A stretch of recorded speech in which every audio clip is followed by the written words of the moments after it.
Welcome everybody to new Blades in the Dark game show. That's not a game show, but a new campaign, mini arc. We'll find out. But this show is so fresh that I realized the name that I originally came up with, what this was supposed to be, doesn't work. So who knows? Maybe by the time we record episode 3, I'll have a name for the show. But by the time it comes out, you'll know. For anybody who doesn't know, Blades in the Dark is I was about to say a system, and I realized that is not what it is. It's a Forged in the Dark system made by John Harper, and I have 3 excellent players here that we're all going to learn this game together. So for anyone watching, this is our first time playing. Some of us have listened to people play it, or some of us have read parts of the book, but we're all here to learn to have some good times. So I'm gonna go around and just introduce our players here. I'm just gonna go at least the order on my screen because I don't know what it looks like for them. So next to me is a man known for his many salty gameplays, and there he is. He already knows who he is. I know who that Rudo. Hi, my name is J2 Rudo. You can find me anywhere on the internet or everywhere on the internet at J2 Rudo. I also stream on the Smite Game channel. My contract did get renewed, so I will be on this year. And come by and join in the saltiness. Gotta be a part of the game. Mm-hmm. He is one of the few streamers that after I raid him that I have to lower my volume so I don't wake up my neighbors. I actually thought of that this week. I was like, you know what? I'm more than likely one of the loudest streamers on that gaming channel. If I wasn't in an apartment and had to look at my neighbors, I would probably also yell. But yes, it's my brain died. But we're glad to have you. So moving next, I realized I think all my players have J's in their name. So I'm now got to find out what you renamed yourself because I always call you by your real name. But that's fine. J to the low or Josh.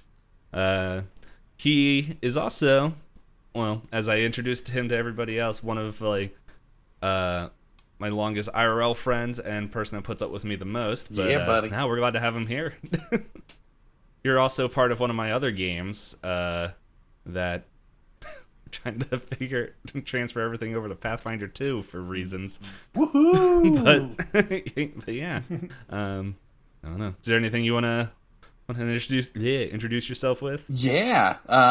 So I'm a general of chaos and mischief within all role-playing games. So let's have some fun and let's screw up everybody's plans. And I take on gods and die on a regular basis. So there you go. Yes. No, it's I remember our conversation when I was like, yeah, I'm looking for one more player. We were sitting in Chipotle. And you're like, hey, I could do that. And then I was like, oh, okay. And then it was like later, I'm like, you sure? Because I know what you say about your wife playing these when you talk about playing these games. You're like, I can do one more. As long as the baby is asleep, I can do anything I want after 9 o'clock.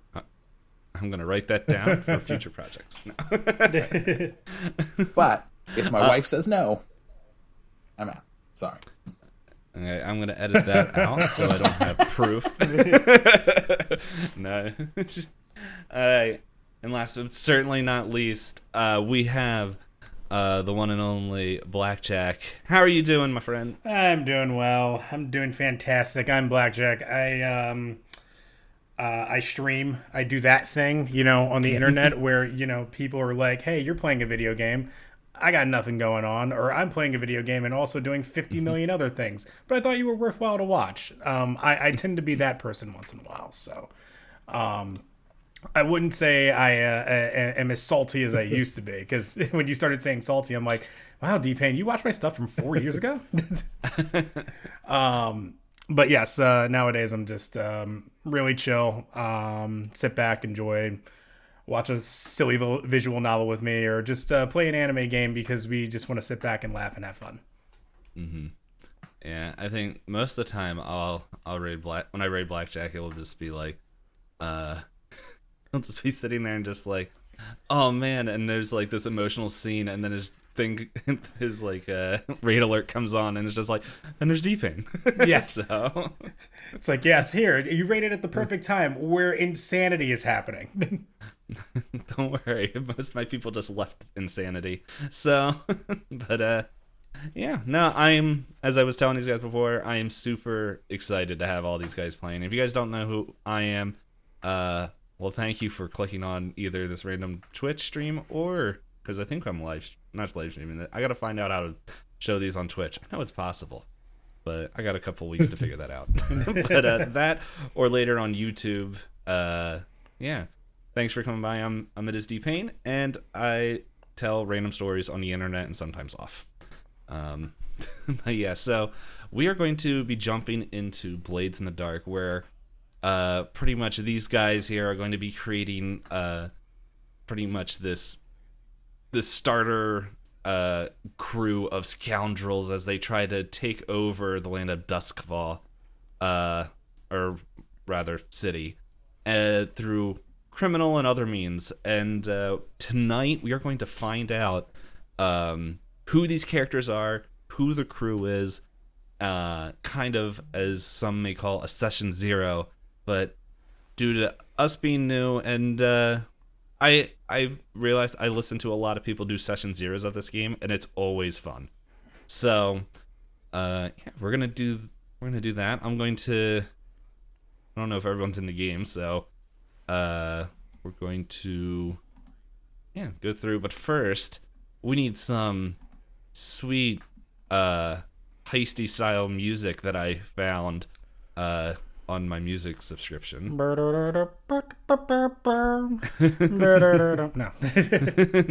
Not yet. I don't know how loud that is for everyone's ears, so if I need to tweak it, just let me know. Yeah, it's just fine.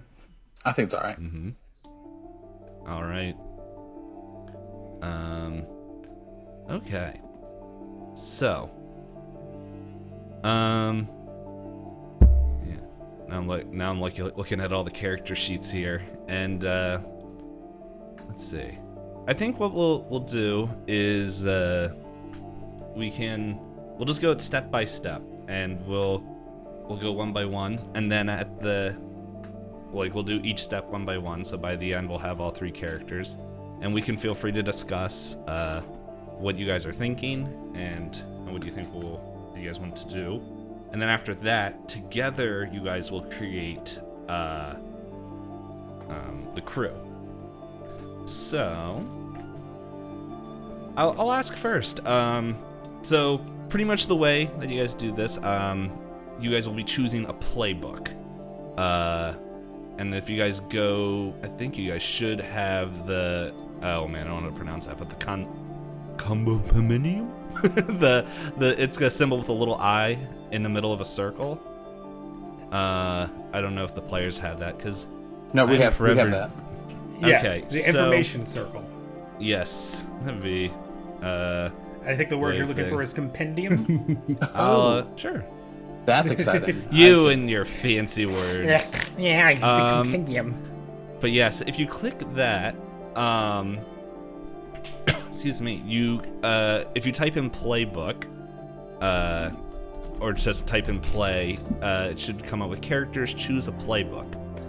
And when you choose a playbook, there are certain sets of stats that you can get that, and things that help you create your character. But before we do that, I realized as I quickly looked down at the summary, choosing a playbook is important, because that's what we give you guys. So for anyone who doesn't know, and I'll read it out to you guys, there's the cutter. Cutters are good at winning fights with violence and intimidation. Play as a cutter if you want to get your way. Like, pretty much they're there to just like brawl, knuckles, and just punch and fight and use whatever they want. They're normally like the muscle. The hound, which are good at tracking things down with also long distance combat. So yeah, could be like the sniper of the group and your trackers that are able to, as I just reused a word, but yeah, just to like kind of hunt people down. Leech, which they are good at using alchemy and wrecking things with sabotage, which is pretty much like you can make like potions and drugs and stuff to help boost people, like boost the crew and stuff to make different things, or make grenades and explosives. Lurks are good at sneaking around and breaking into places, so kind of like a criminal, like a burglar or something like that. That is good to, if you guys want to like stay like hidden and use stealth. A slide are good at social situations and subterfuge, so kind of like a face that is gonna trick people out of their money just by talking about them to get that sweet coin. A spider. Spiders are good masterminds. They're pretty much the whole pulling the strings behind the scenes and just helping set up a lot of the plans and that the crew's going to do. And the Whisperer is pretty much they are this a force of supernatural, where they're good at dealing with magical stuff and magical items and dealing with ghosts. One thing to let you guys know about this world is that, while you guys are thinking about that, is that this world is after a cataclysm event took place, causing the sun to pretty much implode, and now it's just like kind of shards of the sun that like loosely illuminates the world there. So it's like everything is kind of dark and murky, and because of that, like the heroes failed in saving this world, and so you guys are living in the after effects of that. While there's just all this turmoil and just like destruction, but another big thing is that there's ghosts, and if left unchecked, they can go and just cause ruin and destruction to Doskvol. Doskvol is protected by these lightning towers that are powered by Leviathan blood. And Leviathan blood is like these demons that go and swim within like the ocean, that like there's this whole gang that goes and hunts down Leviathans to power these lightning towers to keep the ghost out. And so, but there's still ghosts around there, but this, so that way they're not overrun. But there's different organizations and groups of people that deal with ghosts, and there's different ways that they interact with them. And so, I will ask, did anyone here want to go first? Do they have an idea of what playbook they want to do? Yeah, so my self-proclaimed title here on the internet and TTRPG community is the Resident Ranger. So I, of course, have to go with the Hound. Alrighty. All right, Ruto. Let's do it. I had to get a quick swig of water because I talked a whole bunch there. Let's see. I know I gave you guys character sheets, or at least a few of you. I'm just gonna give you a new character sheet. That way we can start fresh. Okay. So do that. How about, you know what? I'm trying to think if. Yeah, I'm gonna put it in all players' journals, but then only you can edit it. So that way, like this whole game is collaborative and working together. To the whole point. So, and that way you guys can also see what he's doing with his thing there. There's a name there, but we don't have to worry about that. We can change that. As I open this list. Oh, here we go. We'll click edit. Oh, that's not the edit I wanted to do. Okay, cool. We just type right in there. And I guess I'll fill this out while we go along, and then there we go, the playbook. So if I could spell hound right. There we go. It should have updated there. So with the Hound, you're gonna get 2 points in Hunt and 1 point in Survey. And I lost my notes to tell me what those mean. But yeah, let me see. Give me 1 second as I just if you hover over the book. The words, yep, does it hover and tell you? 20 has all kinds of fancy tools. That's so nice. And they should sponsor us. I won't say no. So insight is resist consequences from deception or understanding. So it's doing that. And then like hunt, if you go, you can gather information, hunt a target, learn about its location and movements, and like if you're gonna attack from a distance. Study in this is pretty much studying a person, a document, or anything to gather information and gain a different or do research on something. Survey is it's pretty much looking over an area to get all the information and to know there's going to be trouble about this and like how you can exploit things. And Tinkerer is pretty much tinkering with mechanics, like pretty much it's your crafting skill or picking a lock or anything mechanical would go under Tinker. And so that's insight. Prowess is that's weird. Why did it deception? Okay, yeah, so prowess is when you would try to resist the consequences of like physical strain or injury. So finesse is pretty much pickpocketing or trying to do misdirection. Also to drive a car or a mount. Prowl is pretty much your moving unseen and traversing through obstacles. Like it also says here, climb, swim, jump, like your parkour, free running, fun, or sneak attacks. Skirmishing is just straight up, I want to punch you in the face, or wrestle or use a weapon. It's your close combat. And wreck is pretty much right as it says, just destroying objects. And resolve is mental strain and willpower that what you're going to use to like resist against those consequences. So attune is what you're going to use to connect to the ghost field and the spirits that are in there, and kind of what you would do to use some of your magical powers and commune with ghosts and stuff and find out like that occulty style information.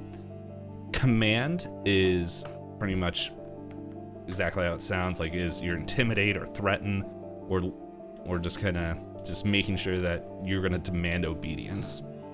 Consort is your connections with your heritage or background, like pulling up past information to connect with people, to gain resources and information. And sway is pretty much your charming people, and trying to charm, use deception, all that stuff, just to make sure that like you're gonna sway people over to your side and view. One thing I'll let the viewers know, and you as players know, is that I am gonna try my best to not tell you what to roll. What you guys are gonna do is I will give you a situation and you will choose what you want to do in using your skills. So if it's like, for example, it's like, okay, you see a target, or like you're pretty much walking down this alleyway and three toughs come up. One of you guys, who knows, maybe you guys want to command them to go away. Someone might prefer to skirmish with them, or you guys might want to study and figure out what it is. It's what you guys are going to tell me what you're going to do, and then according to that we'll be setting the check and all the words and all the different things that would go with that.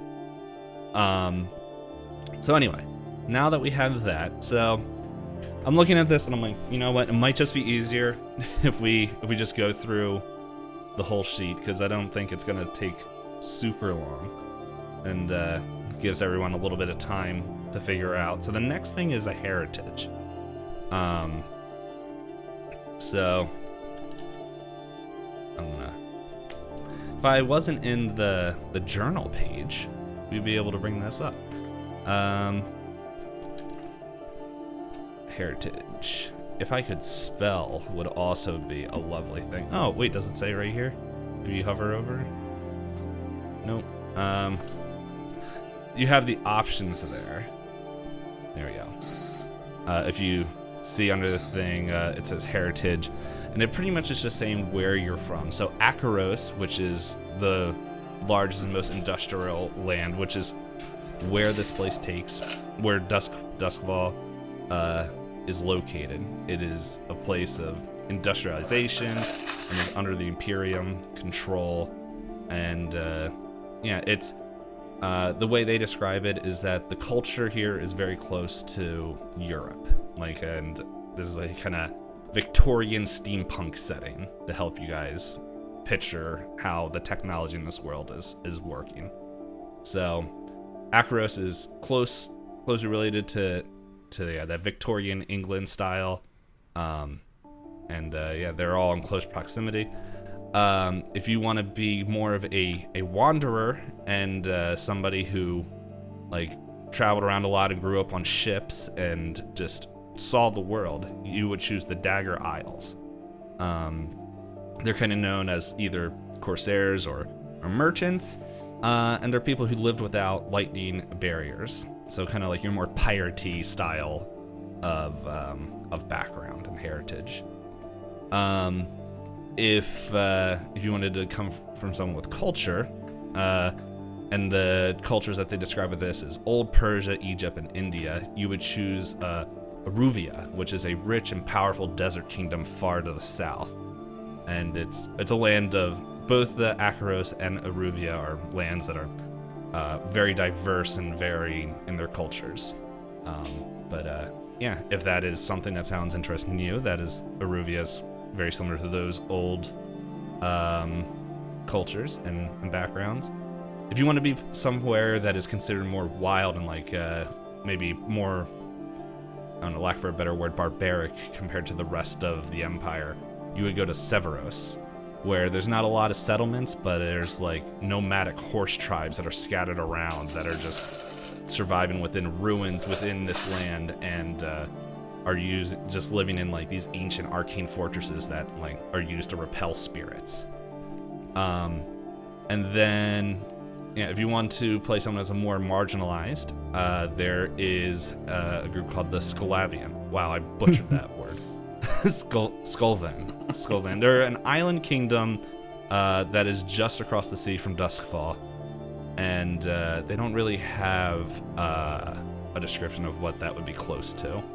But it's an island nation that is pretty much just was brought under imperial rule after this huge 36-year war that only ended a couple years ago, according to the time that we're set in this world.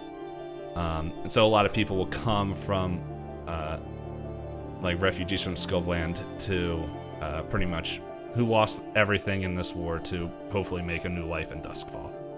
And then finally, right out of the book, it says, if you want to be weird, you will choose Tykaros, which is a semi-mythical place that is far in the northern Void Sea.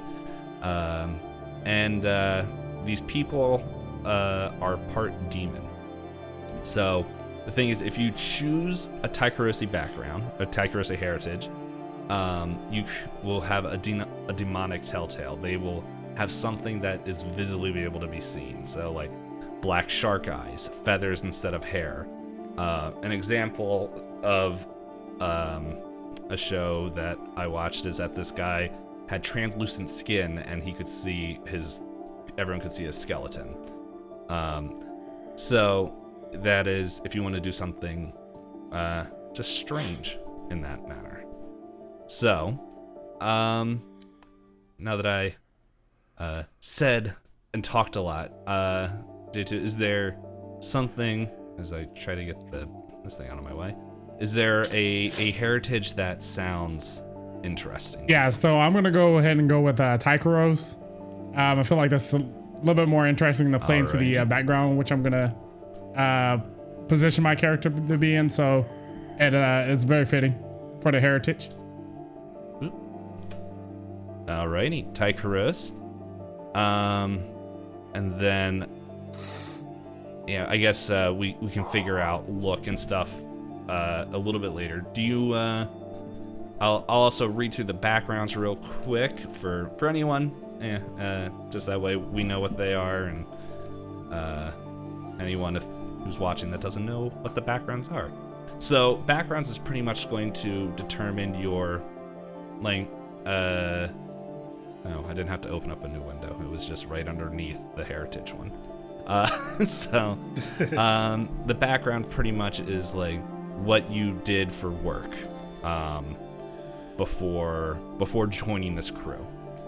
And so there's academic, which is you could be a scholar, a professor, or like a philosopher, journalist. Labor, which could be a servant to a factory worker, coach driver, a sailor. It says railjack, which I believe railjack are like they're people. They're kind of like conductors, but if that's something that sounds what you want to do, we can look that up to make sure I'm saying that correctly. Law, which is you can be like a lawyer or blue coat or inspector. And it also says either or a spirit warden. For once again terminology, blue coats are the police force of this town, and are always going to be looking to make sure they can stop these gangs and these crews that are starting to pop up all over the town. And spirit wardens, they're this whole group that if anyone dies, they have this crow that goes out and finds the soul and like just leads the spirit wardens there to wherever there's where a person died, or even a prison guard. We have trade, which is a shopkeeper or merchant, or skilled craftsperson, shipping agent, all that stuff. Military, so you can be an imperial or Scothlander soldier, mercenary, intelligent operator. Noble, that's kind of self-explanatory. Or underworld, like a street urchin, a gang member or somewhere else, or an outcast that grew up on the streets.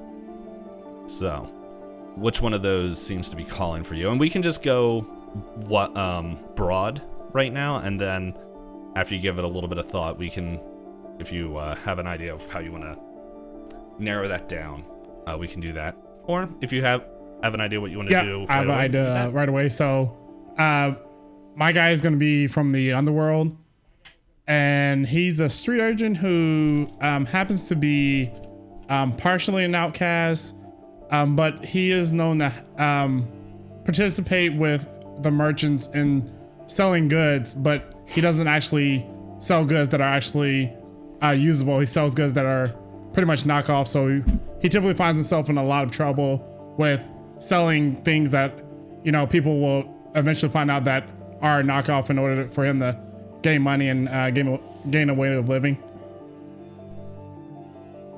All right. So, next thing that you're going to do is, and so I'm going to give you the next two things, and then we'll go to another player while you kind of read through and kind of plan these next things, and we'll come back and figure out where you place these. So you're going to place 4 action dots. And those are like kind of how you see like hunt, study, all that stuff. The rules are pretty much at the start of the game, you can't have more than 2 dots in one option unless you gain a special ability that allows you to do so. Pretty much you have to place these 4 dots. Is one of these has to tie in with your heritage, and one of them has to tie into your background. And then your last 2 dots is you can put in any other skill that you want, as long as you don't go above 2. And then the other thing, once you finish that, if you scroll down on your character sheet a little bit, you'll see special abilities, and you can choose one of those from your skill book, except for veteran. We're not going to let you do veteran right now because that allows you to pull a skill from another source book. another playbook. But yeah, so we're not gonna do that right now. Just stick with something, because otherwise I'll tell you we'll just switch to that that playbook. So, but yeah, if you can do that, we'll go on and make another character for someone else. So, does anyone, Blackjack, Josh, who would like to go next? Sure, I can go. I'm fine. Alrighty. So, if I can click the right thing. Yeah, so it's in all players, and then it can be edited by you, and then, yeah.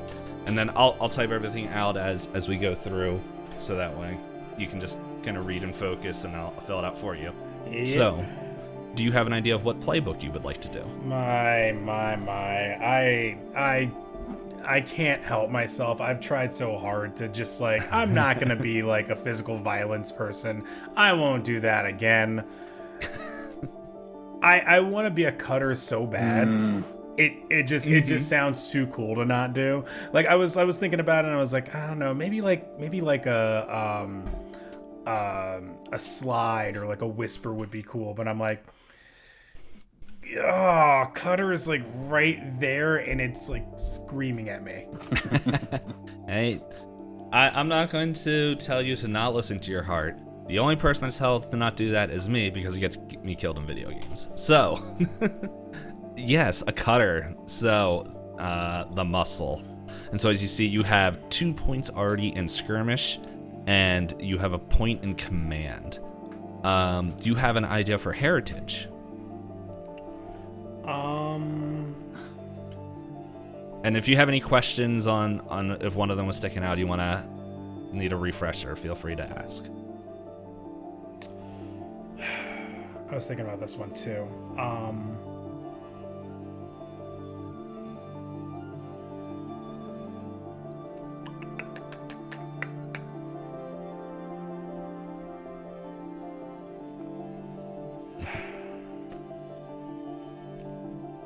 I think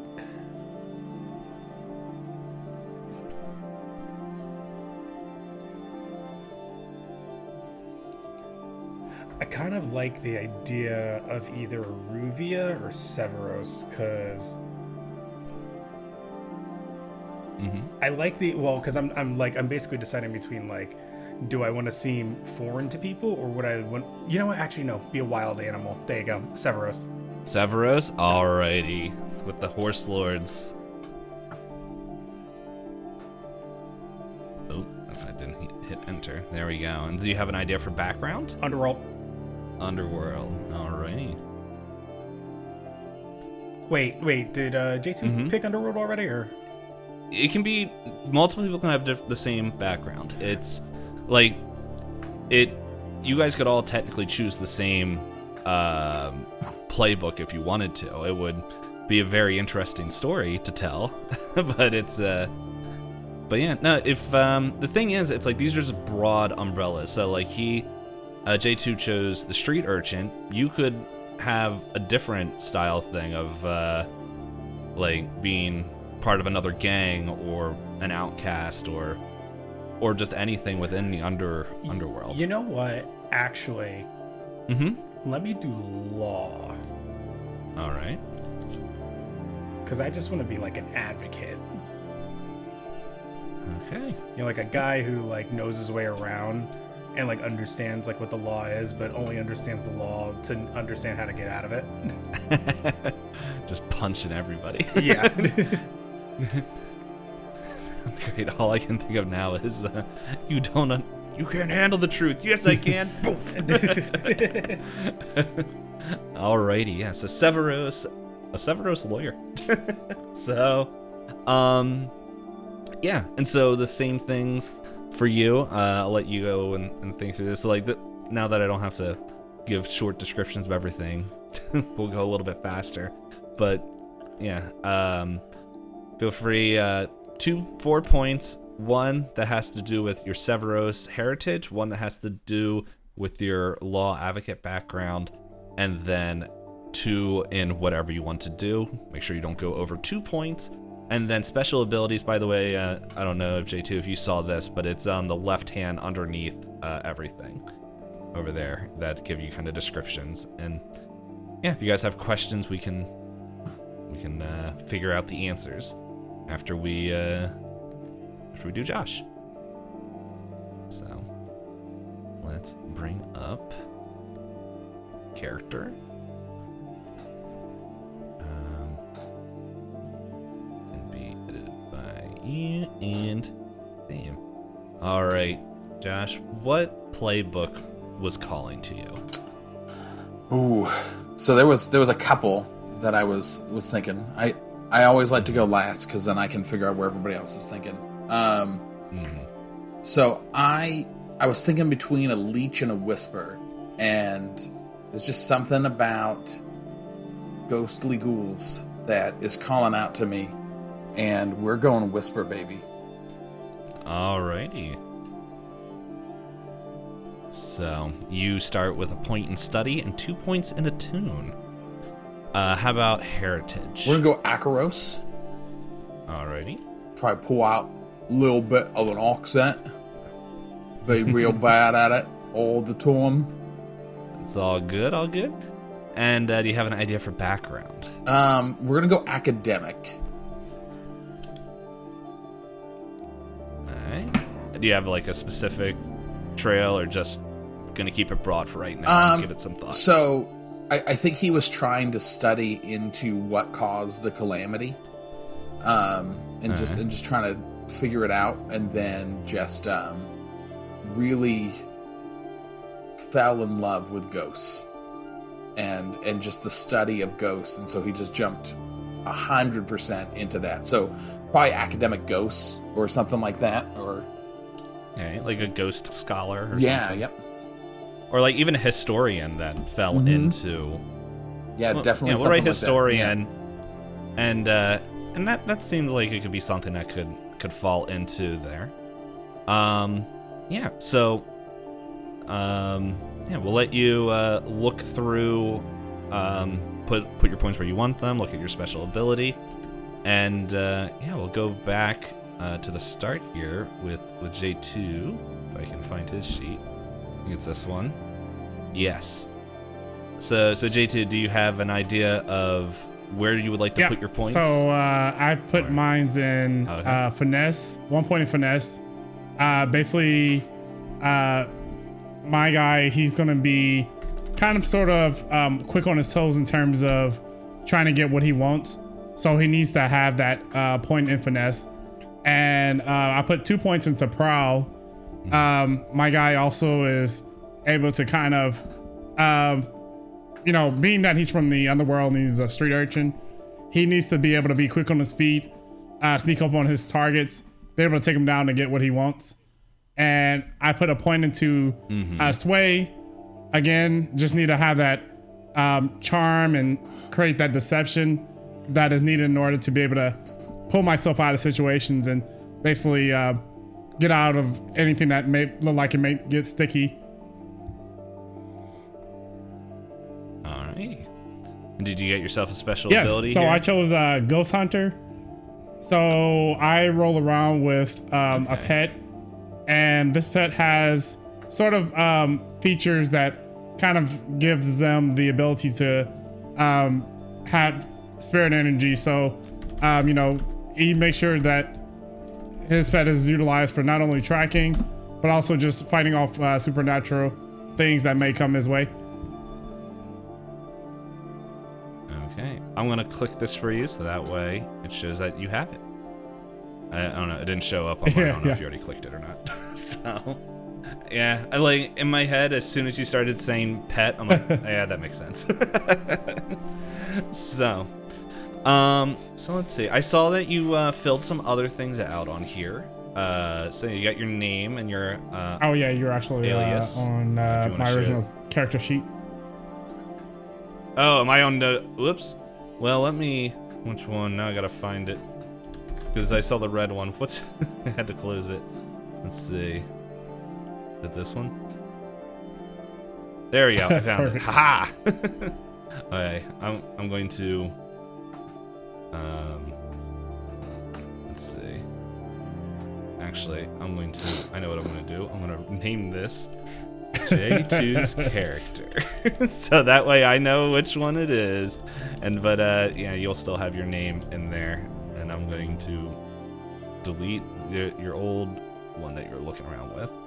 So that way, yeah. That way there we go. Okay, I deleted the right one. Okay, yeah, so let me look in here. You signed the fourth thing, you got your that.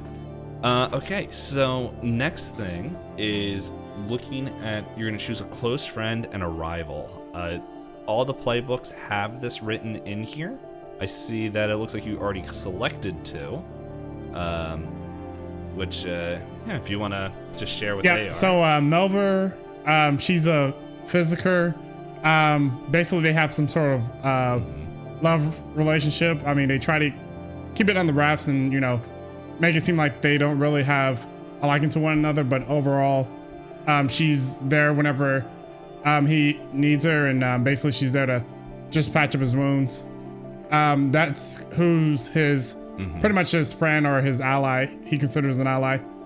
Costa kind of took him under his wing whenever I was younger. But overall, throughout the years, Costa has become one of those people who I've kind of took a step back from in terms of Costa's wanting to be more so on the path of righteousness, while I think sometimes I need to do what needs to get done in order to get what I need in order to survive.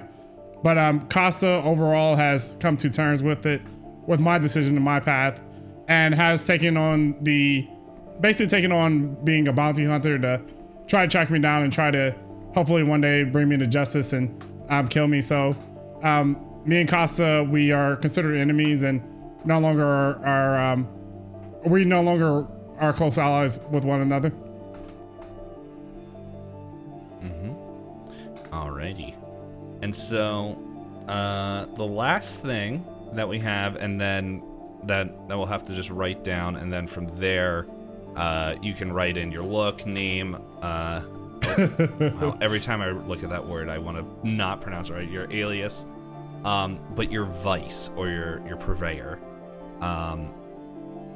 Just quick description of this is throughout missions you will gain stress, whether it's through flashbacks or through different skills or aiding people. Like, you're going to build stress, and in downtime this is how you will lower that stress, by choosing your vice, by going and indulging in your vice. And so there's we got brain work. We have some options here, and once again these are broad, and then we can figure out like specific details of what this would look like. We don't have to come up with specific details now if you don't have an idea, but if you want to sit on it, and then once we get to our first downtime we can figure out what that would look like. But yeah, so the options are, you have faith, you're dedicated to an unseen power or a forgotten god, or even an ancestor. Excuse me. Gambling. It's pretty self-explanatory, of just going and betting on sporting events and games of chance. Luxury. Pretty much anything that is just full opulence and just expensive, and just all this display of just being rich and wealthy. Obligation. You're devoted to like a family or a cause, an organization, even say a charity, and that is what you do. Pleasure. Gratification from lovers, food, drink, drugs, art, theater. Yeah, pleasure. I know some people are like, sex. And yes, it could be that, or a bunch of other stuff too. So we have stupor, which is pretty much seeking the oblivion of the abuse of drugs, drinking to excess, or just being beaten to a pulp in the fighting pits. And finally, weird. You experiment with strange essences, consort with rogue spirits, and observe bizarre rituals or taboos. For anyone wondering, these are not good people. So it's like, for the most part, I've heard of Blades in the Dark games where they actually go and like clean up the street, and that's their whole thing. So, but yeah, was there a vice that was calling to your character? Now, I may have left off a tiny detail on, my backstory. So I do have sort of a gambling addiction, which may or may not be the reason why me and Kata are not seeing eye to eye these days. So I overall have an addiction to gambling and just trying to place my bets in the hopes to win big. Okay, here we go. So I believe you have everything, and we'll just leave you to updating name and your alias and what your weird Taikarosi look is. And once again, if you want some time to think about what your Taikarosi look and all that stuff is, we can do that and reveal it in the next episode. I am now going to try to find, let's see. Yep, there we go, I found it. And now I am going to switch this to Blackjack's character, so that way I can find it, if need be. I think I was originally Ukrak. Yeah, I found it. Alrighty. So let's see. Where'd you put your points in your special abilities? Okay. Or your special ability? I put 1 point into Hunt, 1 point into Wreck, and then 2 points into Sway, I believe. Okay. Yep, that looks about right. Okay. So, yeah, go ahead. And then I put my special ability as not to be trifled with. Oh, that's a good one. It's like, I figure if I'm going to do it, I might as well commit. Yes, so for people who are just listening or not just following along, not to be trifled with is you can push yourself to do one of the following: perform a great feat of physical force that verges on the superhuman, engage in a whole small gang on equal footing in close combat. So yeah, that example that I said, like three toughs show up in an alley.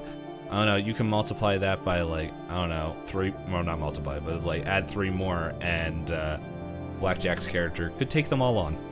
So yeah. So the next thing we have here is your one friend and an enemy.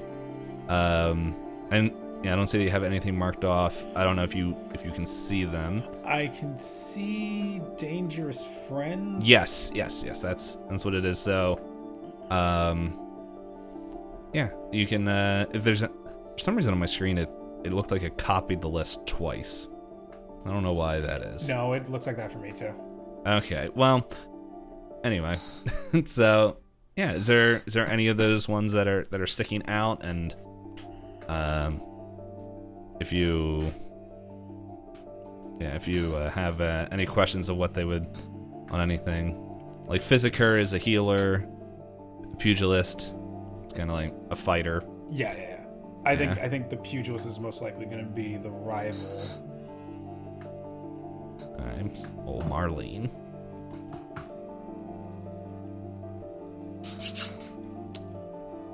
So do I push down? Yeah, push the down arrow. Okay. Mm-hmm.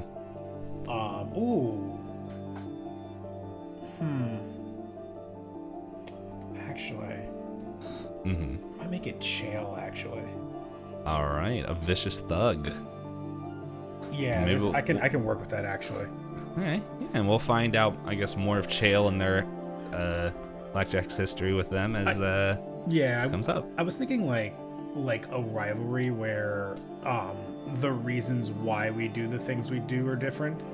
You know, Mhm. like the reason, like, you know, where the strength. Well, that's why I thought like a pugilist might work, but I kind of like the idea of a vicious thug, because the vicious thug could just be evil for, well, you know, can be mean and like not necessarily have a point to why they're doing it, and we're rivals because it's like, well, it's like the difference between being like chaotic good and like chaotic evil, kind of. Yeah.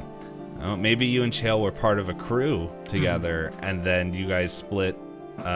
You both split off on your opposite ways, and there may maybe being a rival gang. Yeah. Who knows? I'm not gonna. We'll figure that out as we go on.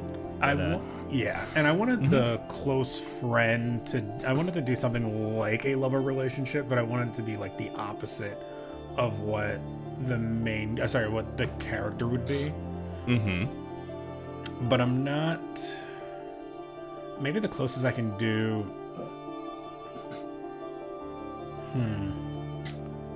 I guess maybe the closest I can get to here is. I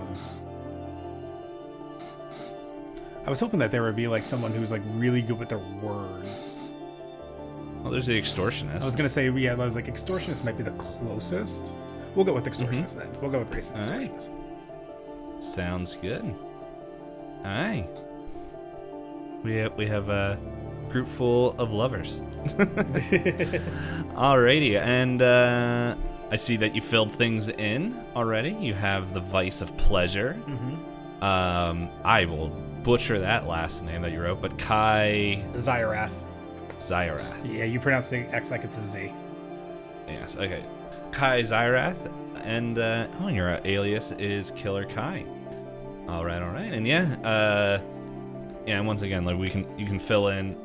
Or how do you picture your guy? Like, is he like just thick, or is he? I have no idea yet. You know what the crazy thing too is that I picked Kai because I kind of want to go neutral on. I haven't decided whether or not I want like Kai to be male or female yet. Okay. So I just kind of went neutral because I figured like Kai could be anything. All right. But I'm definitely thinking like taller, muscular build, definitely. Okay. So this character is probably at least at minimum 5'10", at most 6'3". All right. And we'll definitely have that'll be your homework to make sure you can get your character what they look like by the next episode. Yes. All right. So not to be trifled with, Kai. Oh man, I'm like already picturing some of these things. So now I gotta find. Oh, there it is. You wait a second. I gotcha. There we go. Yep. I was like, wait a second. There's a lot of stuff in there. Okay.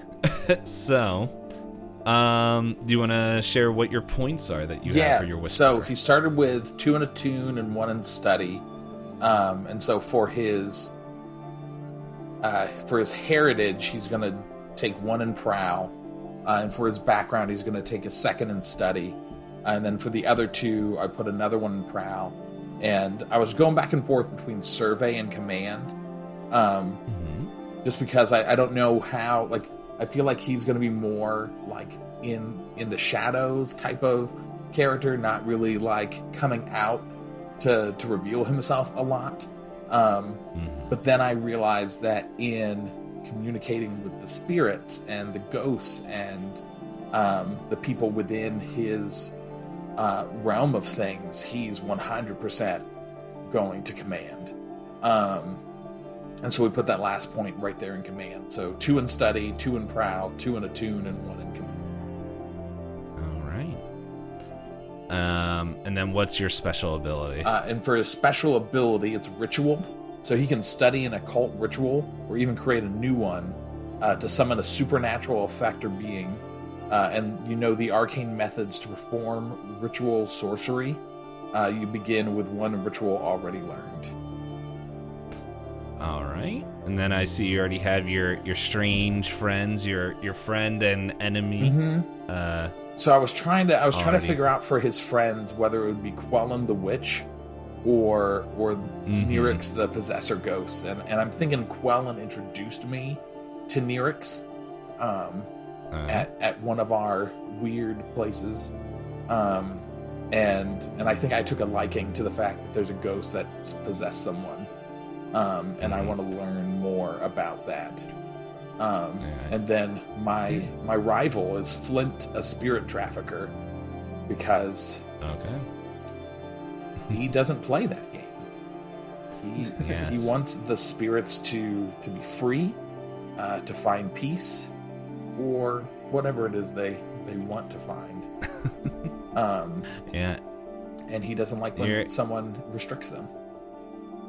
Your friend and enemy is like stark contrast of each other, because like a possessor ghost is pretty much a ghost that is literally possessing someone's body and like is forcing, like sometimes it can, if I remember correctly, I'll have to look it up, but it could be someone who's like a freshly dead body, or it could be someone who's alive that they're forcing the personality back to take over. And a spirit trafficker is like someone who will capture ghosts and like kind of use them for people who are trying to like take over, like just to like ghost ride or use them to get high and stuff. But yeah, I see that you have weird as your vice, which is very fitting. I guess we'll find out like the specific of what weird looks like. And then, I'll let you say your name. Yeah, so he's a little bit of an Irish bloke. And so it looks like Eoin, but it's pronounced Owen. And so he's Owen Spellsage. And he goes by the Librarian, because that's where he always spent his time in academia. I see. Oh, sorry. Didn't mean no, to you're good. Go And so he's nondescript. He doesn't have a face that you would remember. And he's sleek and lanky, and he's always in the shadows. So he's always trying to like have something covering part of his face, so that there's not anything that you could say, oh yeah, remember Owen? Remember like who that guy was? And so I feel like even the people that knew him best don't know really anything about him other than the fact that he existed and he was there. Alrighty. Just like looking one thing up. There we go. Okay. So we now have all our characters, but now we have one more thing that we have to do, and that is create our crew.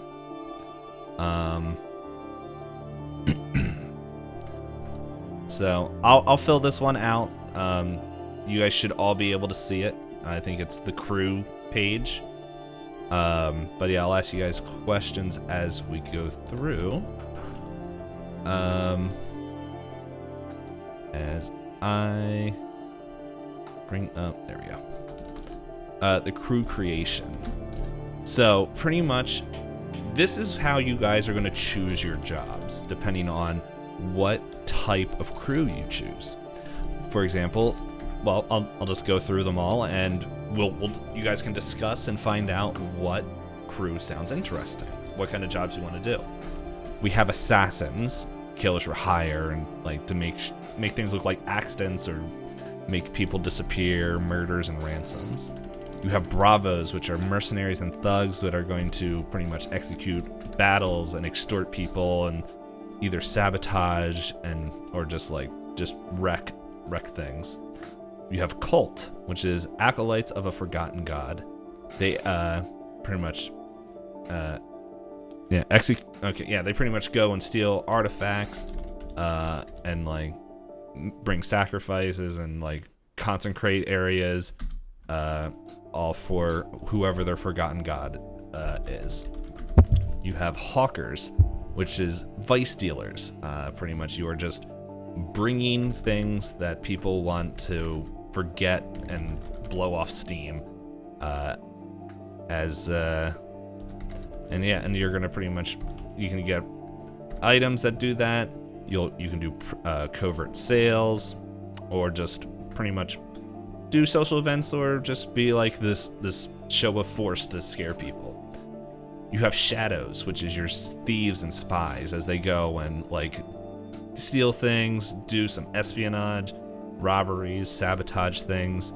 And the last option here is smuggler, which is you are going to transport contraband and just pretty much stay hidden as you try to control territory and do expeditions outside the city to get these illegal items. So what one of those sounds interesting to you guys? And feel free to discuss. Sorry, I was listening, but I want to see where, just so I can like actually look at them. Where can I see the jobs? If you go to the information button and type in crew, there will be, and then just click on crew creation. It will be the second to the bottom. Cool. I see. Okay, got it. I probably would say Shadow's one of the ones that stick out for me. Same. And I'll let you guys know why this is important. Brain. Depending on what crew you do, if you do jobs that will line up with there, you'll get more crew XP. Like, so Shadows, as we said, will be good at thieves and spies, but if you go in like a bunch of like either Bravos or if you go into like a bunch of Bravos, Loud and stuff, you might not get all that XP. So right. But the thing is like, I don't know, maybe you guys start off as something, and then as you guys get going, you realize that the crew is changing, and maybe your type or your purpose could change. But we won't worry about that now. But so we have Shadows. Does that sound interesting to everybody, or is there another one that looked cool? The three I'm looking at are either Bravos, Hawkers, or Shadows. So. Yeah, I think Hawkers or Shadows fits really well with where we're at. Yep, mine too were Bravos and Shadows. All right. Well, I'm hearing one that keeps coming up. So are we all in agreement for Shadows? Yeah, let's roll with that. Let's go. All right. Thieves and spies. There we go. You guys are Shadows, Thieves, Spies, and Saboteurs. So, you guys are tier 0 with a strong hold. And then pretty much that means like once you, if I remember correctly, you can't. I'm trying to remember what it is, but it's like it's pretty much if you have a weak hold, like that things are a little bit harder than strong, but we'll get into that as you guys move out of tier 0, which I believe you need like a certain amount of gold to pay. Yeah, it's gold. Oh, not gold, coin. Yeah, coin and rep. Yeah, we have to have like a full rep and pay yeah. the coin to get up. Okay, so the next thing is choosing your initial reputation and lair. In short, this is where it's going to come into of what is your crew described as? Are they ambitious, brutal, daring, honorable, professional, savvy, subtle, strange, or it can be something else that you guys think would describe your crew. This is, I misspoke. This is what whatever your reputation is. If you play into your mission, whatever mission you do, if you're a brutal set of thieves and you're brutal as you're going through there, you will gain more crew XP. I misspoke that earlier. Okay. So, so do any of those options stick out, or is there a different word that you guys would use to describe your crew? I'm so glad. Well, it's kind of interesting now because we have to describe all three of us, because I was just like, well, you can just throw me under brutal, but I mean, to some extent. Well, this would just mean I can be like brutal also. Oh, go ahead. Same. Yeah. But And this is just more of like how you would go and do your missions. Like, so do you, like, if you guys could be, like, and maybe if you're brutal shadows, maybe you're not so much thieves, but maybe more of the saboteur spy side of it. How about we start this way? Can we agree on what we don't want? definitely not honorable. Yeah. Yeah, honorable's out. And I was like, So- I don't. Professional. Honor's dead. Yeah, honor's dead. I was No, going to say yeah, I don't not- feel not professional either. professionals. I don't think subtle works either. Mhm. So that leaves us with strange, savvy, daring, brutal, and ambitious. I like the concept of ambitious, just because it's like I do- trying to punching out of our weight class. Yeah. I do too. Yeah, I was like either I'm kind of feeling like ambitious or daring. Like I definitely think like brutal can describe at least two of us, maybe even all of us, but like I kind of like ambitious or daring more, especially if we're gonna go shadows. Well, it feels like Jay Ruto's character is extremely daring, selling all of these wares out there on a regular basis. And then my stinking whisper is like literally going to rituals to step out in a daring way. So I don't know. I think daring might fit us the best. I like it too because I punch people and then I tell them how to get out of jail. Know your rights. Do it. You're just making sure that you can have a source of coin. Yes. Okay, so daring Yeah. is your guys' reputation. Yeah, let's go with it. Yeah. Exciting. Okay, so and then next with your lair. Right now they have hidden marked off, but let's see. That might be something that already comes with shadows. Let me just look it up in the book. The Shadows playbook. Oh yeah, so your starting upgrades is that it's hidden. So you are going to pretty much be your lair will be more difficult to find. Alright, so and it says describe your lair, which honestly we can wait to describe the lair for a little bit until we find out where your guys' hunting ground is going to be, Yeah, which that's is smart. the next thing. Yeah. So By the way, for everybody, I think I kind of decided on a look. I remembered that I had some old artwork done that I commissioned for like last year for a character I was writing. So I'm just going to use that as the template for the design of the character so you can get an idea of what they look like at least. all right, yeah. If you want to throw that in the Discord chat, I saw that you sent it to me. I don't know if you put it Oops, somewhere did I only on. send it to you? Oh, my bad. Okay. Yeah, I'll it's send all it. good. Yeah, I saw you send it to me, and I'm like, oh, okay. I guess that's his character. Yes. Alright, so you guys are gonna look at the map, and then you're gonna pick a district where you're gonna be doing your hunting. I think I wrote them, if you guys look in your journal, in the handout section.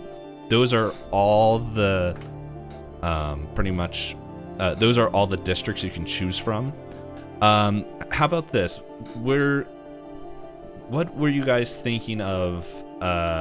Was there like a social class or something? Because wherever you hunt doesn't mean that's where your lair will be.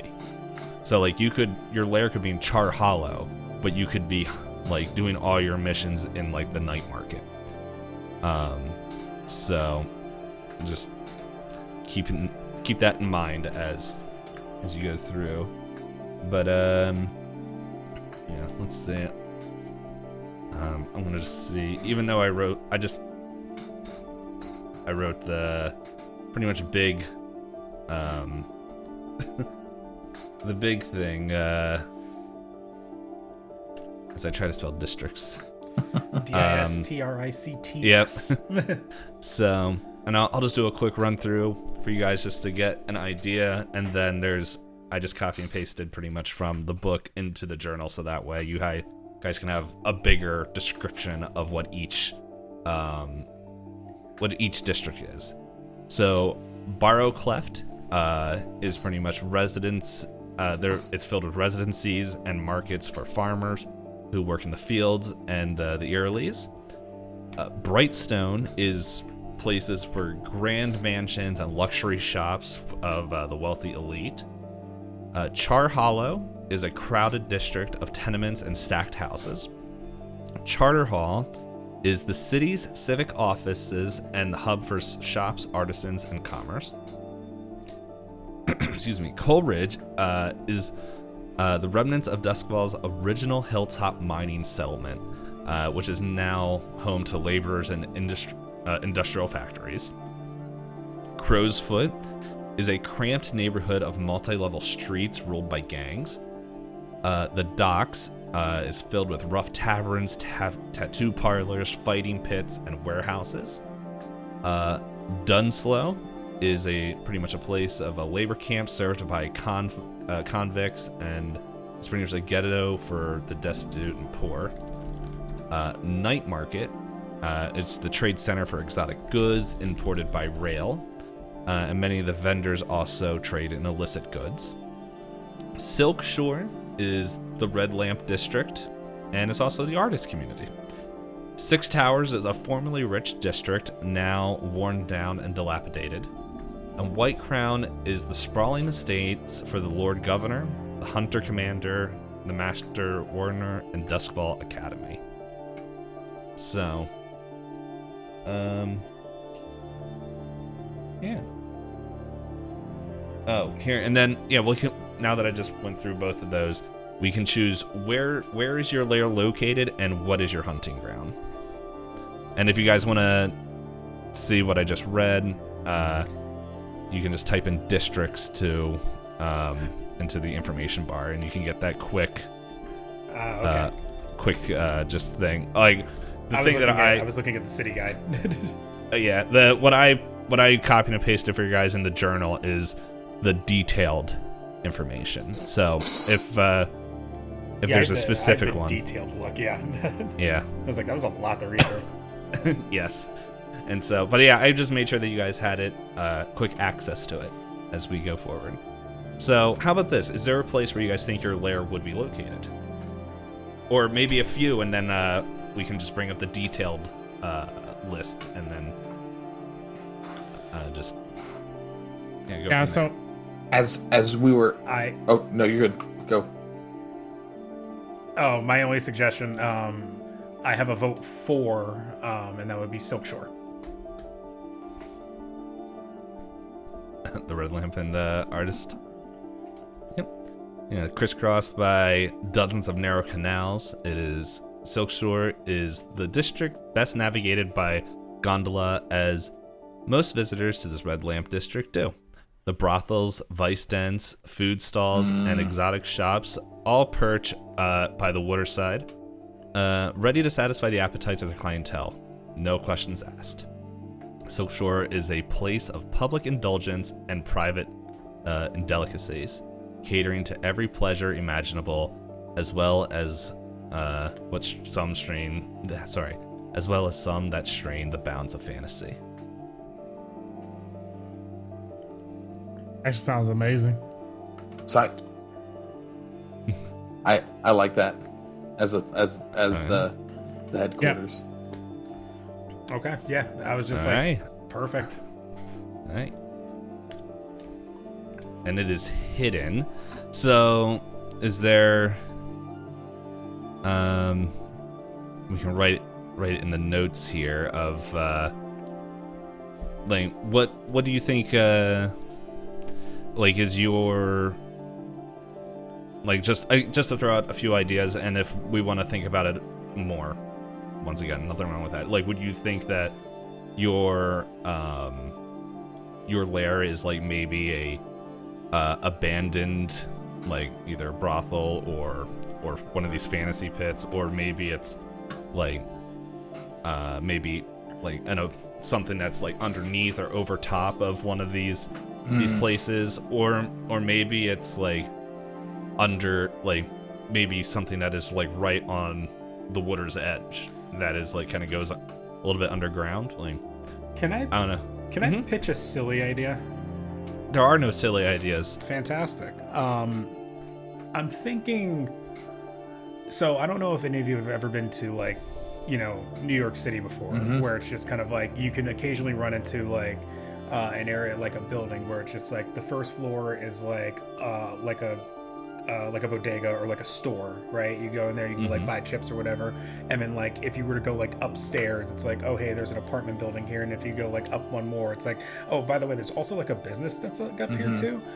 I'm thinking, what if it's like the building that we're located in is like one of those, like where like this first floor is like a brothel or whatever, the second floor no, the first floor is like a bar or whatever, the second floor is like a brothel, and then like somewhere inside of that building can be like our little headquarters where we're just kind of stationed in the back. Yeah, and like maybe it can be like it's like maybe it can also be a place where we can also like hide as like workers, or like if we can be like workers to blend in with the people there, and then just be like in our own place when it's like time to hide. Yeah, I really like that idea. No, I like it. A place that people can come and go without anyone giving them a second glance, because no one's looking anyway. Do you think this brothel is a popular brothel, or is it like maybe one that's like, and we don't have to get super specific now, but it would be like, I don't know, would it be one where it's like just maybe the reason why it's hidden is that like the client, not the clientele, but like the product, I don't like saying that, but like the the people that work there are like maybe weird, or like they're like not from, like, I don't know, maybe it's like filled with like either like Tycherosi or Skulllanders, like the refugees from there, and that's could be why it's hidden, or maybe it's just so successful that no one really thinks to go to the third floor. Like, I don't know. It's up to you. Like, what you guys are thinking, and we can figure that out as we go forward. I think it needs to be well traveled. Yeah. Like it can't be the same people all the time, right? Because that would get very suspicious. Yep. I think this is, I also agree. I think this has got to be like a successful place. Like, this has got to be like the spot to go to. So that, if we, it's just like being in New York City. Again, it's like if you, sure, yes, there's 8 million people there, you can kind of go in and out and there's different people. But like, if you go into one area, there's still like hundreds of people in there. You can blend in if need be, and just kind of hide wherever. You can escape people. Yeah. Even in a crowd. I feel like the businesses here are made to meet the people's fancy. So, like, the bar at the first floor just has a wide array of different drinks and different, like, concept of when people come in, they have their ability for privacy, but they also have their ability to gather if they want, and then as they move to that next floor into the brothel, any thing that anyone desires is there. You know what? Here's actually can we add this as well? Can some of the employees know so that, like, let's say if somebody came in, they know that, like, hey, we live on the third floor or whatever, and like they would, like, instead of like if somebody was to come after us, they'd be like, can I get you a dance, or like, can I get you a drink, or can I do something to kind of like distract you from going up there, because they work service, like their whole thing is like serving the customer, and if they don't want service, they can see their way out, because they're not going to lose the business, because they're just like, well, people are going to come in here to have a good time. If you're not here to have a good time, there's the door. Can I make a suggestion for your guys? Contact them. Okay. We're kind of jumping ahead, but that's okay. Sorry. No, it's fine. Like, I'm jumping ahead because what you guys are explaining kind of really fits with Rigney, the tavern owner, and he could be the one that is running. Like, he's connected to you. You guys, you would trust each other. Like, that's what this contact is. He could also get you jobs, but also he could be running, or she, I don't know. It's not very specific, but if it's a male or female, but they could be running interference, and you guys could have a trusted relationship. Or it could, that was one that was just really sticking out to me, but if there was a different contact, that was on there that you guys, hiccups, that looked interesting. I don't know, I could also see a noble that maybe this is like a side project for them. Yeah, I like that. I like that this is a noble who came down to Silk Shore to really kind of class up the joint. Yeah, I'm cool with that. And it's right next to the rural area. It's right where all the workers are, and so this is the place, right, to get the best business. By the way, for you guys, if you want to see it on the map where Silk Shore is, if you look at the left side of the map, it's kind of like it is the right underneath the North Hook Channel.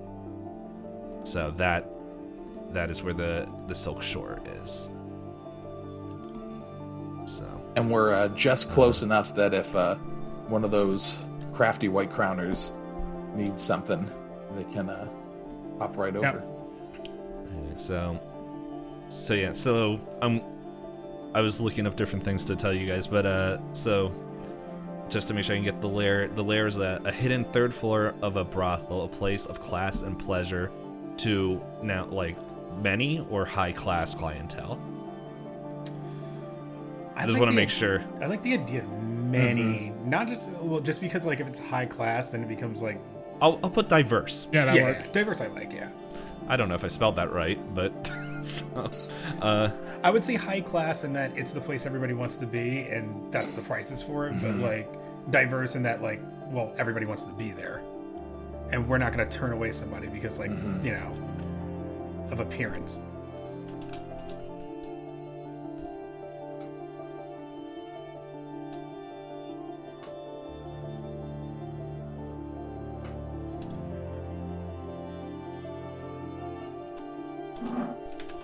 Big rule of service industry: never turn away money. No. Okay, so that's in there, and I marked Adelaide. That's awesome. And we'll find. All right, so, dude, I'm already picturing this. Like, oh man, it's like, oh man, this is great. Okay, so here, since we chose Silk.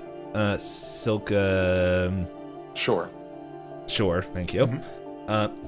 Once again, if I could type in the correct thing, I'll bring up just to let you guys know a few other things that are in there, because I just copied the broad description of it, but a few landmarks that are there and details just to help you guys picture this. There's the Spark Grounds, which is beneath the crackling flares of the lightning towers is this open field that is to pretty much draws crowds to like death-defying stunts and acrobatic and circus performers, and they're known as like the Spark Flyers. And like this is a place where pretty much they use kites that are adorned with different bits of metal to attract like lightning arcs or electricity arcs from the barrier to do these like super like dazzling displays. The Ease, which is the north part of the district, which is more easily navigated by gondola than by coach, and a dozen other entryways of the canals is flanked by shops and brothels advertising their wares with colored electric lights and flying banners. There's also Fog Crest, which is a high-peaked hilltop crowded with row homes jammed within a maze of narrow stairways that constitutes its streets. And that's where a lot of the artists, free thinkers, and pretty much like drug addicts and other people and philosophers will stay. And then Ankhanat Park, which is an extravagant landscaped space, and it's the largest open area in the city that hosts a lot of public festivals and events throughout the year. And so it sounds like maybe your guys' lair is somewhere in the east. Definitely, yeah. So, and just to have you guys picture this, and like our viewers, is that this pretty much what sets the scene is that there's like hundreds of gondolas that are constantly going back and forth in this spider web of canals that are just carrying these guys and gals and all spectrums that are just there to go for a night of pleasure of any sort that they get their hands on. And whether it's pleasure or any of the tons of vice dens that are just littered throughout this area. Artists and philosophers are arguing over tea in cafes over in Fog Crest Hill. Like the streets, even though there isn't a ton of them, they are still there's still there are a few remaining streets, there we go, that are pretty much interrupted by these tiny canals that are by bridges going over. There's tons of multicolored lights and patterns of silk that are hanging from roof to roof, that is the secret code that will to show what kind of vice they are selling. And the buildings, which works really well for what you guys were already describing, is that the buildings are tall and narrow row homes of wood and stone and low canal side shacks and stalls. And then the rest of the stuff we can move forward with this later. But so just to help paint that picture of this just crowded area. Okay, so that is where you guys are going. Where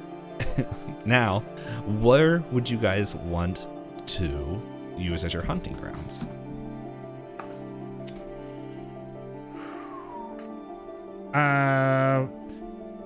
I know for Veleris, which is my guy, he's gonna want to be somewhere where he knows people have quite a bit of money, so he can try to take back money with him as he's heading back to his lair. Mm-hmm. The night market stood out to me right off the bat. The non-elite elites. Yeah. And so there's the night market where exotic goods and vendors and not everything is always legal. There's also, if you guys are trying to hit elites and money, there's Brightstone. But I don't know. It's I'm trying to just, and then I don't know if you want the elite of the elite, which some would call hard mode, would be White Crown, which is like where the government people stay. But we're already right by there. Mm-hmm. But the thing is, like, you don't need to be next to each other. Right. I heard you guys say night market. I was just saying, like, if you guys wanted to go after Rich, those are two other options. But the night market, I could see there being a lot of different jobs available. Well, and I like that the bulk of saleable goods from the cargo trains that travel across the Imperium are there. All of the saleable goods come in through the night market. So if we're thieving, we might be taking a little bit off the back end of a train, or we're sticking it to a quote-unquote elite that's a little too haughty to call themselves that. Yep. Yeah. I can work with that. Okay.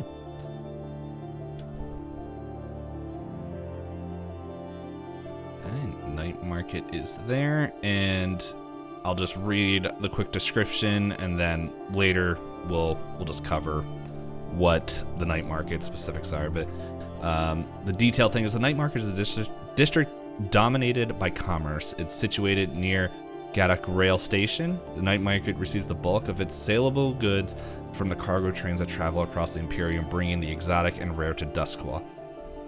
Okay. I just saw that spelled completely different, but that's how you pronounce it. The citizens that call Night Market home constitute of a new class of elites, wealthy people who are not noble descent, but nevertheless claim land, status, and power without titles. The district has been taken over by new construction, introducing lavish private townhomes and all the modern advances for the elites that can afford them. Okay, so we have that. All right, and then you guys have to choose.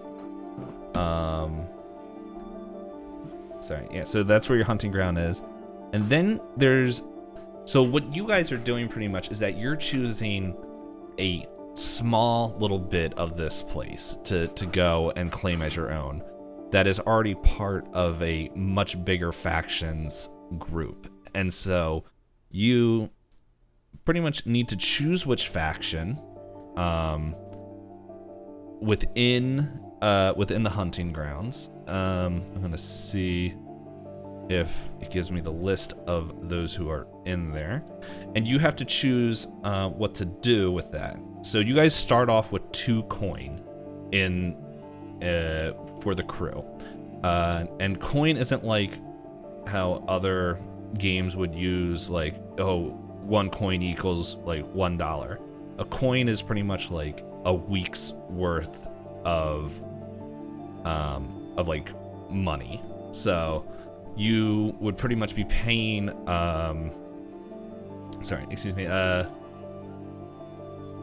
you pretty much would be paying this faction that you would choose for permission to go in there. So you can choose to pay 1 to just smooth ground, like not have to deal with anything.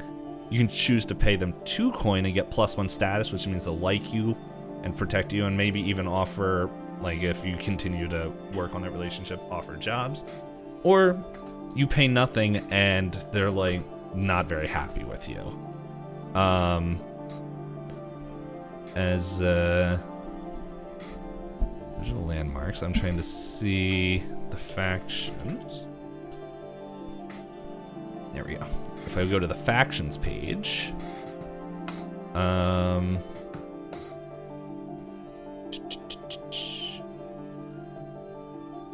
as I bring this up. So,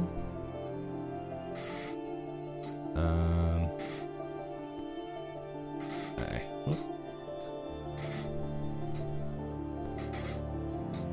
Let's see, there's Doskvol. Just trying to see if we can find these things, because there's a lot.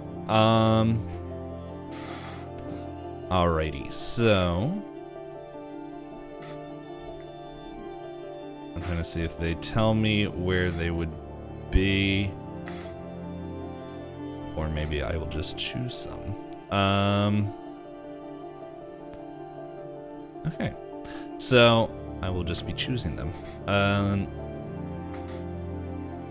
As I try to find out what this key means. There's an S and W on this key, the hold. Oh, strong, weak. Okay. So, let's see. Within these, that's an underworld institution. Okay. So, within, these places, there's definitely the Railjacks. That is a crew that is in there. That is running, and definitely part of bringing bringing things into there.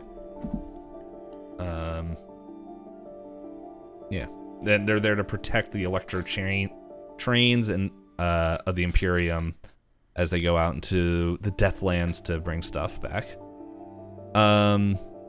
There is also pretty much. Sorry, there's a lot of information. I thought they were gonna say if there was factions in here, and I'm like, oh, they didn't. There is a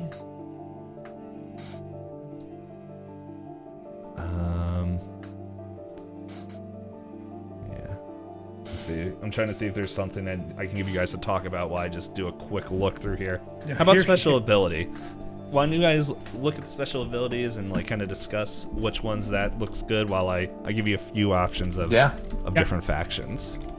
All right, let's see. We've got everyone steals, so each PC may add +1 action rating to prowl, finesse, or tinker, up to a max rating of 3. We've got ghost echoes from weird experience or occult ritual. All crew members gain the ability to see and interact with the ghostly structures, streets, and objects within the echo of Doskvol that exists in the ghost field. Pack rats. Your lair is a jumble of stolen items. When you roll to acquire an asset, take one. So we get 1 dice to that. Patron. When you advance your tier, it costs half the coin it normally would. Who is your patron? Why do they help you? Second story. When you execute a clandestine infiltration, you get +1 dice to the engagement roll. Slippery. When you roll entanglements, roll twice and keep the one you want. When you reduce heat on the crew, take 1 dice. Synchronize. When you perform a group action, you may count multiple 6s from different rolls as a critical success. And veteran we're not going to take because it's our first time. So what did you guys hear that stood out? Pack rats sounds kind of cool. It definitely fits, Yeah. right? I would think so, yeah. I think it fits pretty well. Yeah, let's do it. Alright. Alright. Crap. Easy. Click on pack rats. Pack rats. Pack rats. Look at Don't that. mind me, I'm just gonna be a pack hamster. I like that we got a dice to rolling to acquire an asset. That's awesome.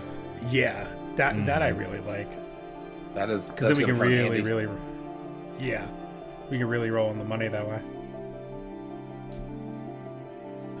Okay.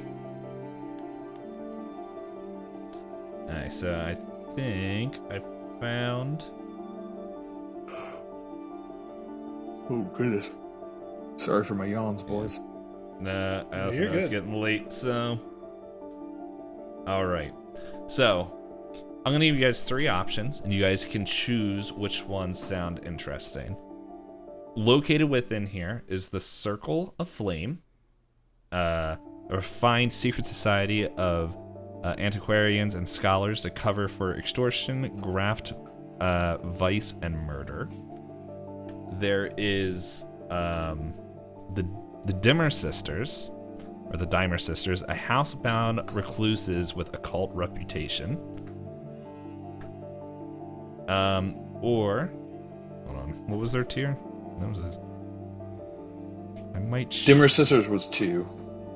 Yeah, I just saw that and I'm like, that one might not work for what we have. But anyway, the one that will definitely fit is the Hive, a guild of legitimate merchants who secretly trade in contraband, named for their symbol, a golden bee. So there's the Hive. I'm not going to give you the Dimmer Sisters because that's a tier 2. I want to at least make it at least a tier 3 group or higher. Yeah, so the Circle of Flame, and let's do... There's like the Railjacks is what I said. As soon as I find them. The Railjacks is a 2 though. Is it 2? Yeah. Then never mind. Ah, here we go. The Unseen. An insidious criminal enterprise with secret membership thought to pull the strings of the entire underworld. So, the Unseen...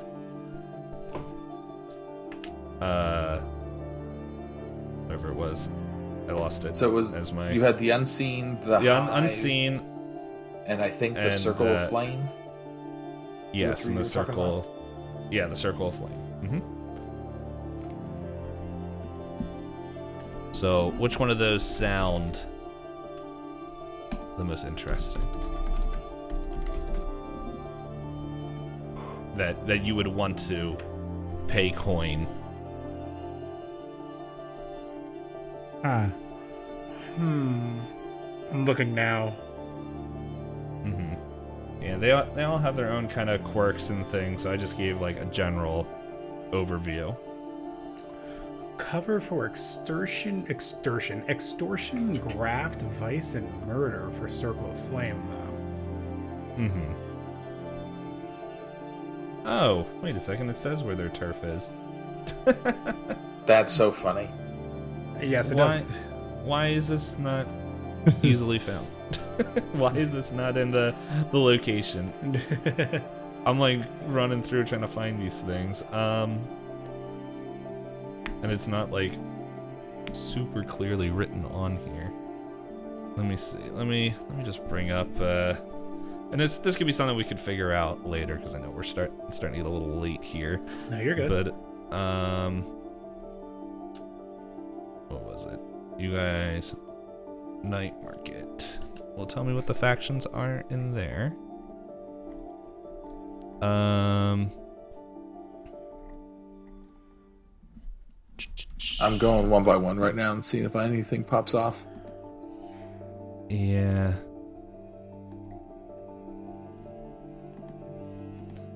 Let's see.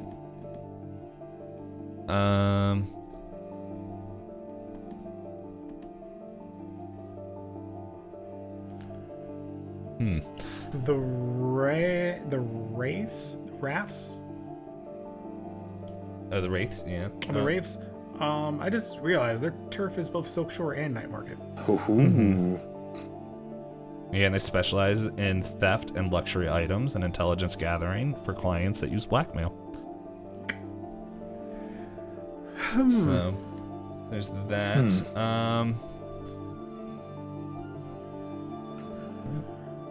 The Wraiths recently completed a heist of a luxury brothel and night market and happened to grab the private map book of a Leviathan hunter in the process. Says they're allies to the cabbies. So the unseen is pretty much everywhere. Okay, so yeah, we can keep the unseen in there. We can have the one I just lost it. Even though the wraiths are tier 2, The wraiths. they fit really well to where we're at. Yeah, the other thing is, like, you guys could grow your crew to, like, outgrow them. Who knows? This is our story. I was gonna say, yeah. If we want to start there and then work our way up to the unseen, I'm down with that. Yeah. Maybe Or we you can could, work our or way you can just anywhere. go right to the unseen as well. Another one would possibly be the Ministry of Preservation, which is an their turf is the electro rail train lines of the Imperium. That is there to focus on radiant energy farms, eateries, and other food-growing enterprises throughout the city. And since that's what the night market is focused on, is the rail.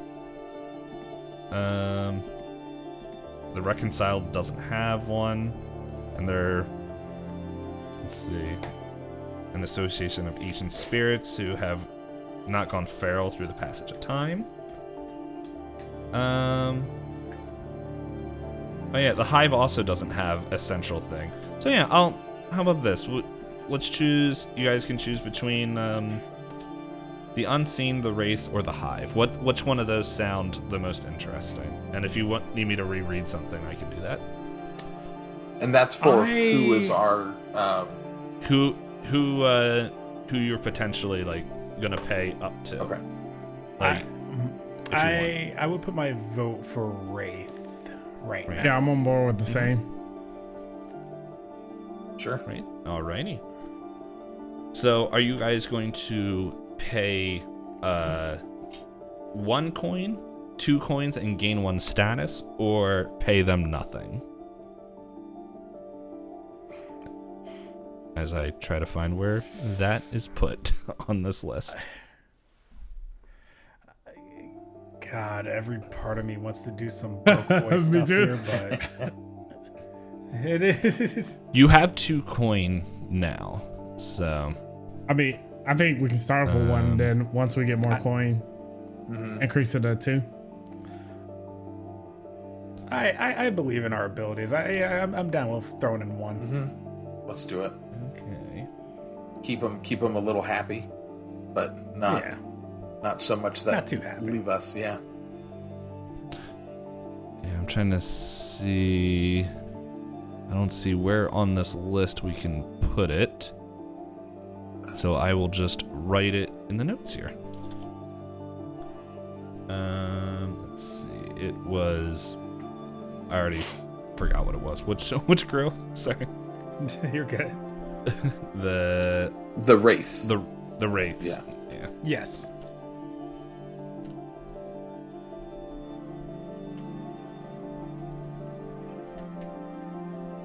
There we go. So I put that in notes.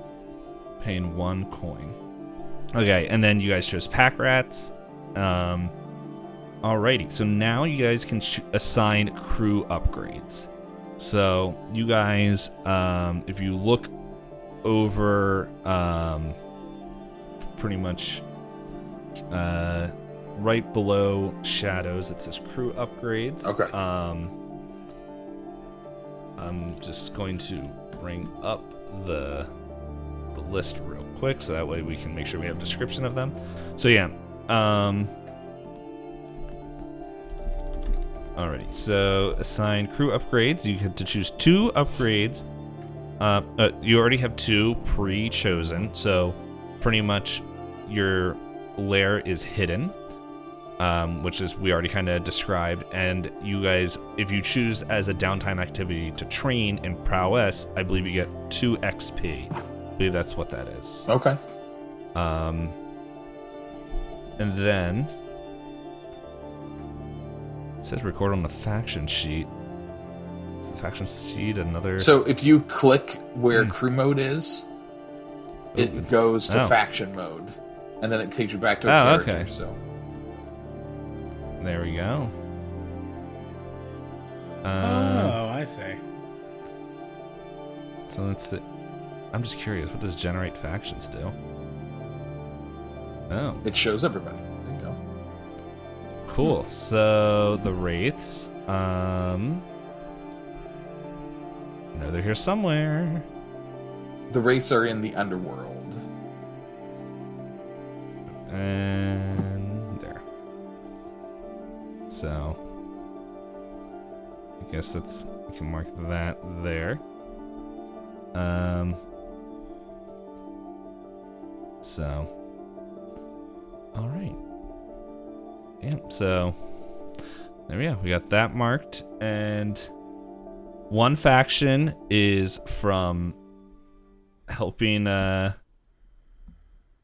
so you get +1 status with the faction shows, which we did.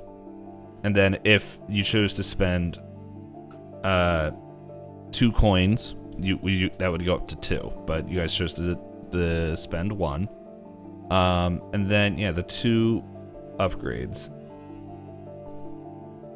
We also the get an thing is unfriendly faction too. okay, true. So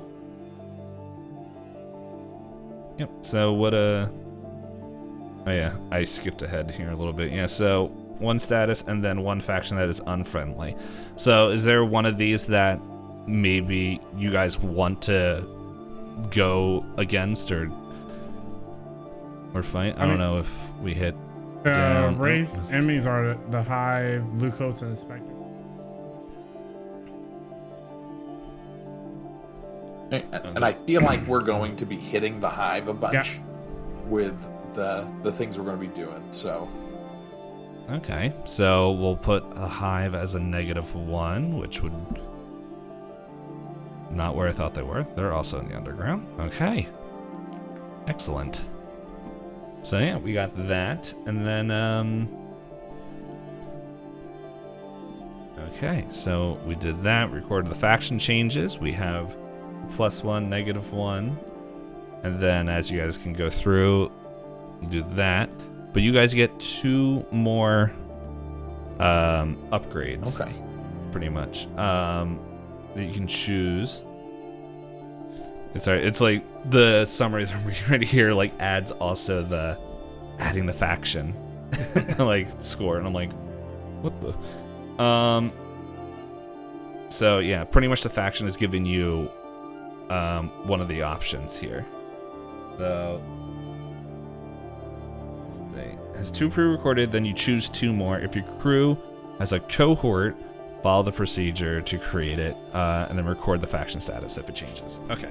So, anyway, you have two options here, and as you can see, like, there's a layer that where you could choose that, like, if you chose carriage or a boat, that would be two, like, that would take both your points. Or you could get higher quality items if you try to craft them, or you can choose training. Vault, let's see if I hover over it, will tell me what it is. A layer has a secret vault, Yeah. increasing your storage capacity from coin to 8.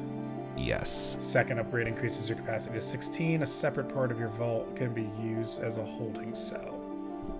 Oh, so I think we can. Uh, So each of the things have two. We can click one of them, and then we have the potential to upgrade a second. some of them. I think the boat you need to get Okay. two. Oh no, it is okay. Yeah, no, you can choose one and then the other. If you have a boat a dock or a waterway, and a small shack to store your boating supplies. The second upgrade improves the boat with armor and more cargo capacity. So, it's up to you if you guys want to do that. You guys already have hidden lair, which that pretty much means your lair is hidden in a secret location and is disguised to hide it from view. If your lair is discovered, you can use 2 downtime activities and pay coin equal to your tier to relocate it and hide it once again. And then prowess, which is the training thing, which allows you to gain 2 XP instead of 1 if you choose training as a downtime thing option. But workshop allows you to make items like tool, pretty much for alchemy and just kind of working on things like that. And then if you need to like produce documents or make certain gear or any of these things under quality, that means it gets to go up by one tier. So, what sounds interesting? I wonder if where we are, it wouldn't hurt to have a boat to travel. I mean, we are just all in. Yeah, I mean, we are all in canals, and also where we have to go to requires us to travel. So yeah, no. Okay. I will mark off 1 for boat. Boot. We get something on the quality. Do we also need to mark it off? Yeah, so you get two options here. So yeah, if you put 1 in boat, so now you have a boat. And we can figure out what that boat looks like when we go to use it. And it's probably not going to be a grand thing. So, but yeah, J2, you're thinking about something quality-wise to upgrade? Yeah. Either Okay. I'm thinking either gear or maybe supplies or tools. Alright. So, Mm-hmm. yeah, so tools will cover demolition and tinkering tools to give, I think, greater effect, if I remember correctly. And then gear, I think it was when you said, which it gives you a higher tier burglary, wow, Burglary. burglar, and climbing gear. Wobble, Like, wobble. yeah. And then supplies, pretty much I think that gives you overall better supplies. Let's see. It's subterfuge supplies. Yeah, which that means like when you take this, like it'll allow you to make, I don't know, I heard different people describe this differently, but yeah, subterfuge, you can spend special armor to resist a consequence. I think that's mean if you, I don't know. I heard supplies meaning like we can look into it if you want supplies. Like I heard people say that it could mean to upgrade like some of the crafting things, but if it seems like yeah, it's, let's see, even hovering over does it? Yeah, it doesn't really give a description. Oh, there we go. +1 for substitute. Okay, yeah. So yeah, okay. So things for subterfuge. So it allows you to this special armor to resist the consequence of suspicion or persuasion, or to push yourself with subterfuge. So it's something, one of the options later, but I'm thinking gear makes the most sense. There's no way we're gonna be doing gear. Yeah, definitely. Yeah, give you more burglary and climbing gear. Okay. Let's roll a gear. Sweet. Alright, so we have boat, gear, and I think that's everything except the most important thing, which is naming your crew. And so, do you guys have an idea for the name, like something short and sweet, or if we need a little bit of time, or if we don't have a name, we could, something that might come out as you guys do jobs. But Josh, you have something? Oh no, I just had a joke one, the Rat Pack, since we're pack rats. that could be an option. But no, don't do that. Meanwhile, my dumb brain was like, the crusty crew. So, an example of we're the wet guys bandits, guys. The wet bandits. Gross. But no, so, the group that I was listening to this before, the Glass Cannon, they did a game before this show I sent you guys.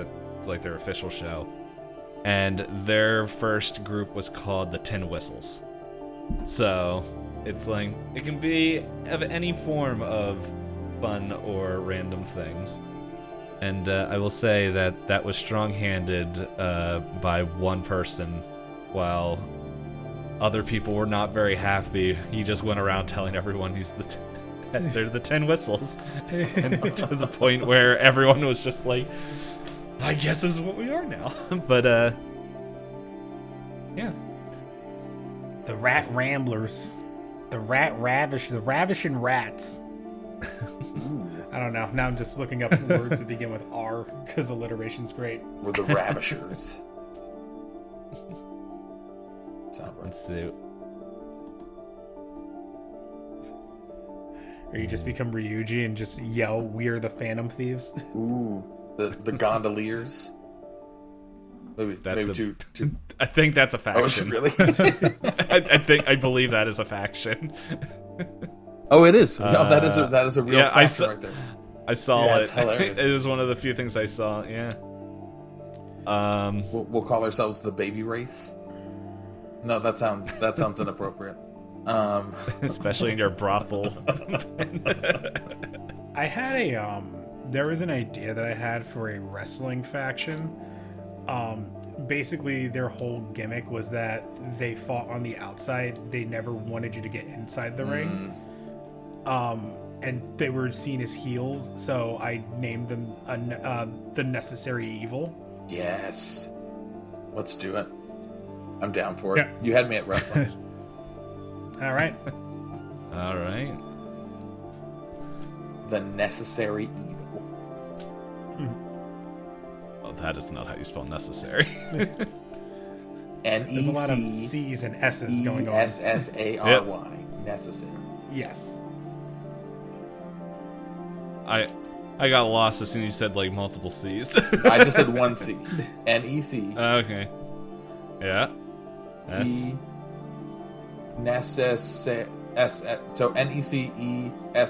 I'll fill it in later. There you go. I'll write it. The other C happens later on. Yeah. Oh, there you go. You can, sorry, we're writing at the same time. That's as far as I got. There you go. Hey, I got 60 on an open book spelling test, so it's spelling ain't my strong suit. No, I just googled it. So, we're right. Yeah, no problem. So I believe you guys should be able to I don't know if you guys can put that into your crew. I'm just gonna copy this and edit the name. Here we go. Save changes. So, but yeah, that is in all your. You guys should all be able to look at that. So, I believe that is where we are as we close our session 0 with the necessary evil, the daring shadows that are in Silkshore, located in a hidden lair on the 3rd floor of a brothel, a place run by Adadale Froreng. I don't know if I pronounced that name right, but I'll figure that out later. There's a lot of things I'm not pronouncing correctly. A popular point in Silkshore as they go to the night market for their devious plans. And next time, we're gonna let this group get their first job. So yeah, I am excited. I am ready. I can't wait. So, for you guys watching this will be out next week. For us, we'll find out if we're meeting next week after we finish recording. So, but thank you everybody for watching our delve into Blaze in the Dark. And once again, guys, thank you so much for doing this. I'm already know Josh is gonna send me a million text messages as soon as we're done about this, but as he does. But it's all good. I hope you all have an excellent night. Thank you guys for joining, and we'll see you next time. Next week's gonna be weird. No, it's gonna be daring. See ya.